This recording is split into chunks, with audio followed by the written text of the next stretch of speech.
YouTube, what is up? Look at that beautiful sky. Believe it or not, it was just raining big time here. And now it looks like this. So while the gray clouds were still overhead and the rain had stopped, I took advantage of that to break out and wash the bike. So here is the finished product. It's all clean. It's just toweling it off with my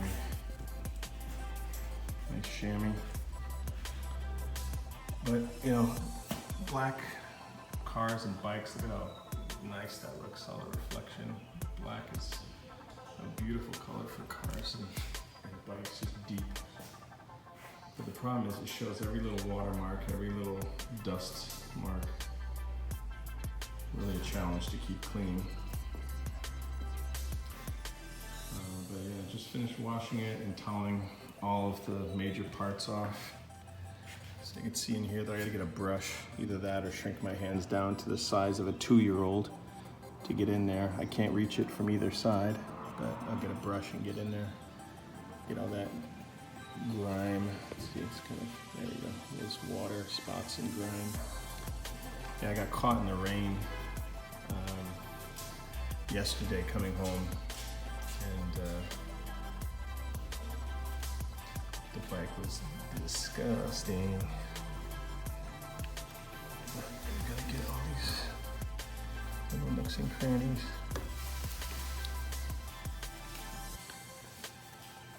For the most part, it's pretty much done. But the forecast, unfortunately, is not going to stay like this. It looks like we're going to have thunderstorms and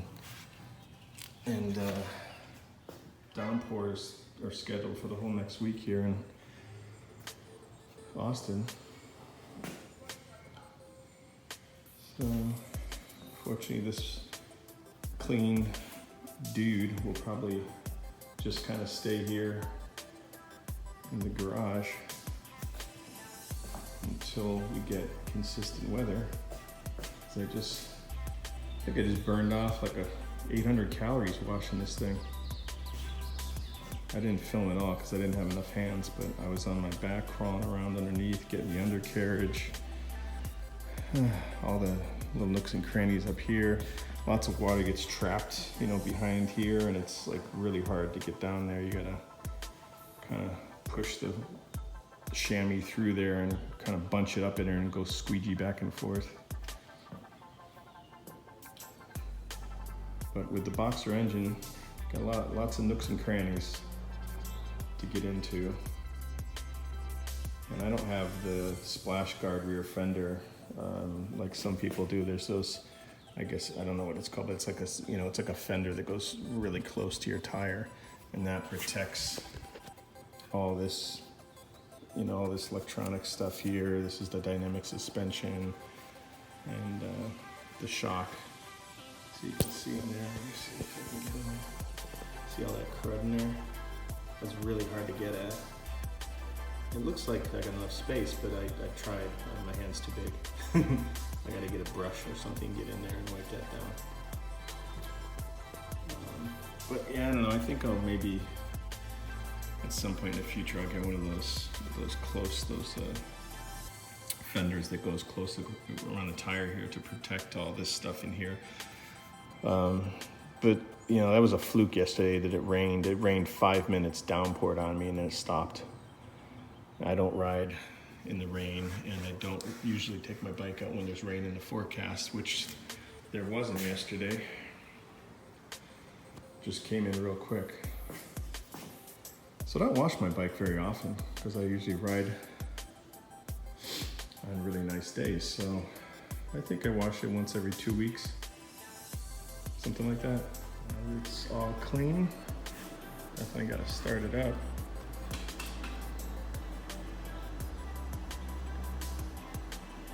Burn off some of that water that I can't get to on the engine.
scrub down. Can't wait to take it out and cruise around. All right, guys, see you later. Have a good one. Okay, YouTube, how's it going? Just washed the bike. Couldn't resist. I had to get out since the clouds parted, and it's got some blue skies. The rest of the week is supposed to be very crappy and rainy, so I heard quite a few other bikes tooling around getting in a ride before this week's terrible weather, so I figured I'd get mine in too. But yeah, I just finished washing it and I was kind of reluctant. I was like, well, I'll just have to make sure the streets are dry and try to avoid puddles, because I just put in like an hour and a half worth of work on cleaning this thing, and I do not want to get it mucky and wet again, at least this week. So I'm trying out a new audio solution. I've been battling with this for a long time now because I wear the open-faced helmet, J Cruise 2,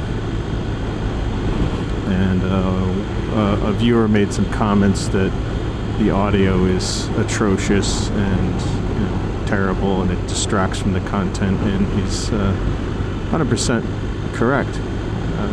But unfortunately, with the open-faced helmet, it's really difficult to get the wind noise down, and I'm not an audio engineer. I've tried Audacity. That's the only thing I really could try to use to kind of remove that wind noise. And I tried high pass filter, I tried noise reduction, and none of them really worked.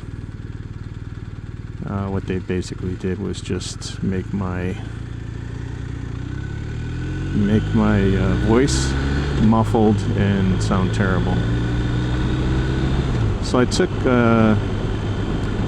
and I've tried putting the microphone in different places. I've tried dead cat. I've tried the latex glove finger, the just disposable latex gloves.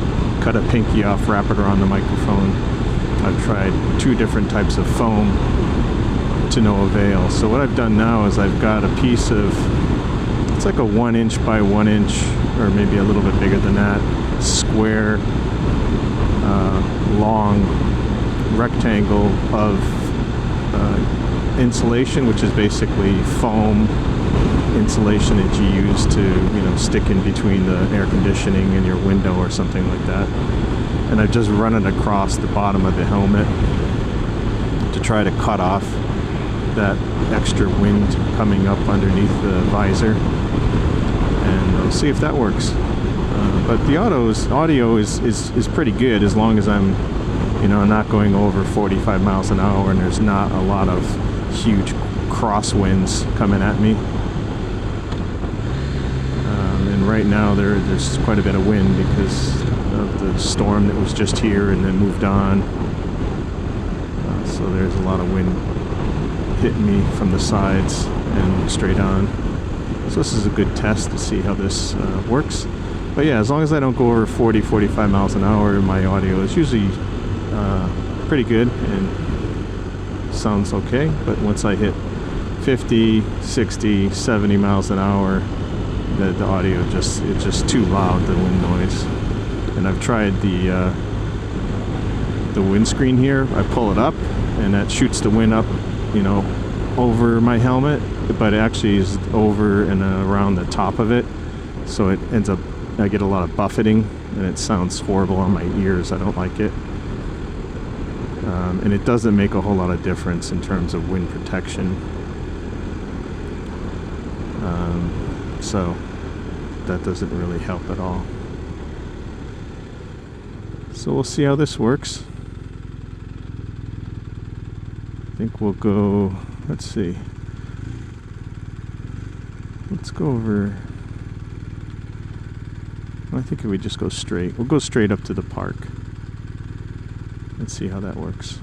I can pick up the speed a little bit there.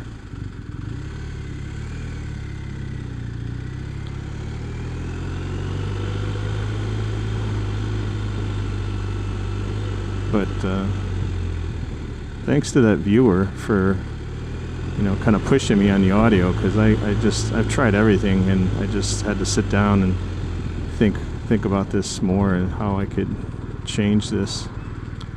I'm sure if I got together with someone that was good at Audacity or audio engineer type person that was experienced, they could probably clean up my audio, but this already takes enough time out of my schedule. It's a hobby. I'm not a YouTuber by profession, so I don't want to be dumping hours of my time into post-production and stuff. It's just shooting some videos as a hobby and fun, and hopefully people enjoy it or get something out of it. If they don't, at least it's a personal record of some of my journeys and my growth as a rider and things I've done over the years. So that's always fun. What else is new? Well, let me get through this light here, and then I'll use I got some other stuff to talk about. I'll use that for the test when I'm going at speed and going a little faster. So I'll talk to you in a minute. Okay, so let's see how this sounds. I'm not going quite fast enough, but I'm going about 50, a little over 50 miles an hour. And I can hear a lot of wind around my helmet, so not a bad time to try it out. So anyways, I got my first shot on Friday. Today is Sunday. So I got my first vaccine shot, Pfizer, on Friday. And I didn't have any reactions at all to it. What I did is I took a double dose of vitamin C the day before and the day of, and I hydrated, drank lots of water the day before and the day of. And then I also, as soon as I got the shot, I headed to the treadmill. We did 50-minute workout on the treadmill, and also did some bicep curls and tricep extensions with a dumbbell, all with the purpose of just moving the blood, and moving the blood, especially in that arm, that left arm, getting the blood to move, and hopefully to cut down on any kind of muscle soreness. And it seemed to work. I might have been one of those lucky people that just don't react to it, but I didn't have any restriction of movement or sore, like pain in my arm or any of that stuff. I had some friends that had some reactions. One of my friends, he couldn't lift his arm up, you know, laterally on his body. It hurt. His shoulder muscle hurt a lot. But I'm going 60 miles an hour, so that's a pretty good test for this audio. And my second shot I'll be going in June. I think it's June 4th I get the second shot, and then that's the one where a lot of people get achy body, chills, etc. So we'll see. I'm going to do the same thing I did this time, just hydrate a lot, take a double dose of vitamin C, get those antioxidant levels up, and do some exercise right after, get the blood moving, and hopefully I don't have any problems. But again, I had some friends that went through and, you know, had some bad reactions. Where one of my buddies, he couldn't get out of bed for 24 hours. His whole body felt like a truck hit him, he said. And he was, you know, taking Tylenol or Advil or whatever to try to deal with it. But to no avail. So yeah, he did not do well. And a few other friends, same thing, but not as bad. Just had some chills and kind of feverish. And it all dissipated within 36 hours. So I don't know if anyone's watching this, what your experiences have been if you've been vaccinated fully. Shoot me a comment, because I'm getting mine in 3 weeks. Don't know what to expect. Gas, $2.74 a gallon. Definitely going up question. I don't know. Do any of you guys belong to that TONIT app? I think it's called, or TONIT, something like that. I saw a couple of moto vloggers talking about it and kind of advertising it. I went on, checked my area, and saw that there's quite a few people on it. But I looked at their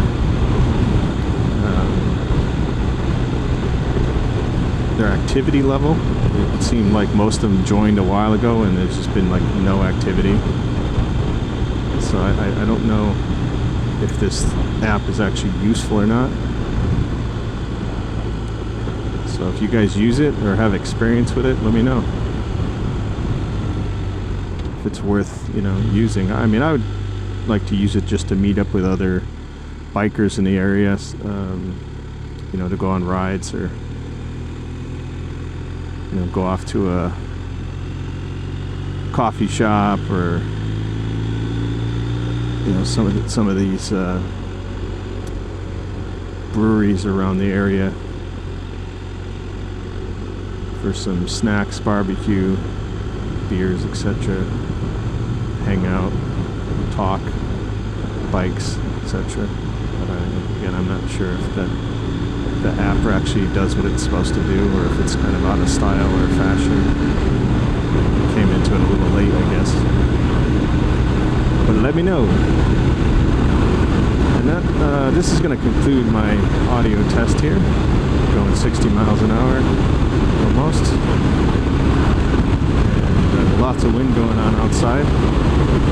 Here comes a motorcycle now. Let's see, let's give him a hello. Hey, that's my buddy Paul. Yeah, anyways, so let me bring this to a screeching halt, and catch you guys later. Thanks for joining me. And I enjoy all comments, both negative and positive. You know, negative ones can only make you get better if you pay attention. If they're, you know, as long as they're truthful.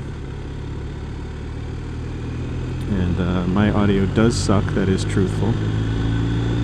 I've toyed around with doing like you know, like, what do you call it, like record voiceover, that's what I was looking for. You know, shoot the video, kill the audio on that, or cut it down really low, and then just do a voiceover at home.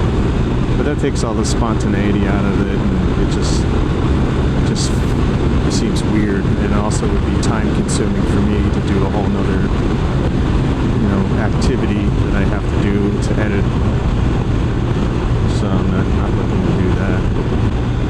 But anyways, again, thanks for joining me. Have a good one. Take care.